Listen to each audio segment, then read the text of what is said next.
a un Parlamento che boccia la parità di genere, noi dell'Italia dei Valori rispondiamo con una proposta di legge che elimina la riforma Fornero, che ha creato danni sia ai lavoratori che ai datori di lavoro, crea nuova occupazione. La nostra proposta e consente alle donne di avere pari dignità anche nel mondo del lavoro. Innanzitutto eliminiamo le dimissioni in bianco per le donne lavoratrici, una prassi vergognosa che esiste solo nel nostro Paese. Istituiamo anche un'indennità di maternità per tutte le donne lavoratrici. Dopodiché consentiamo con i contratti flessibili la possibilità a chi vuole di andare in pensione prima, aprendo il posto di lavoro ai giovani che vorranno trovarlo e quindi nuove opportunità di lavoro. La nostra proposta di legge prevede quindi non tanto di parlare della riorganizzazione del lavoro, che peraltro non c'è, il 41% di disoccupazione giovanile lo dimostra, ma la nostra proposta mira a creare nuova occupazione. Su questa proposta raccoglieremo le firme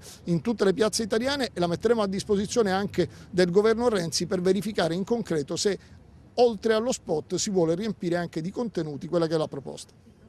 Noi crediamo che occuparci della disoccupazione femminile, che ha un record negativo in Italia, sia un problema di principale importanza, perché occuparsi della disoccupazione femminile significa anche ridare dignità non soltanto alle donne ma al Paese, significa recuperare il numero di PIL, significa ridurre la violenza, che è un ricatto a cui la donna è sottoposta. E a proposito di ricatto, il ricatto dei ricatti è proprio la dimissione in bianco, per cui la prima cosa che noi abbiamo pensato nell'ambito di questa riforma è quella di ripristinare immediatamente la legge contro le dimissioni in bianco, che è la 188, così come quella di prevedere l'indennità di maternità, ma anche quella di riconoscere finalmente il lavoro di cura, che è un lavoro che grava per la maggior parte proprio sulle donne.